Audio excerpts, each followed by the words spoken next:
we are starting a new series that really is going to deal with the after effects of COVID. And so thanks to our wonderful partners over at Live Well San Diego and the County Department of Health and Human Services, we are able to bring you this series to help us all navigate through some of the more challenging topics now that we seem to be reopening a bit more, and now that we are kind of dealing with some of this aftermath of all that we've been through over the last couple of years.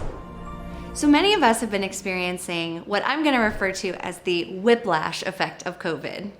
What I mean by that is we start to reopen and then we pull it back. We don't have to wear masks and then we do have to wear masks. Our terms and policies at work are one thing one day and then they change the next day. And it's created a situation for so many of us where we don't feel like we can trust the information that we have at hand.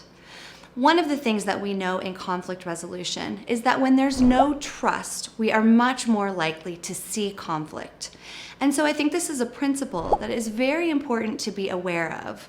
because what's happened during the pandemic has really been because there have been varying case levels and health crisis issues, but we have had to adjust and stay flexible so often as a community trying to work together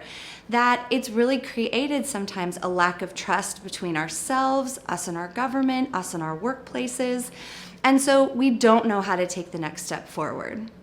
So as you go forth and things are reopening and we're getting a little bit more back to normal, we're going to notice that nothing ever feels quite normal again because there is this lack of trust and this whiplash effect that we've all experienced. So let's give each other the grace to navigate through that and be able to have space to do what feels safe for us and our families. We hope that you'll continue to tune in for the rest of this series and enjoy it with us as we deliver helpful tips and information as we're all dealing with kind of the aftermath of COVID.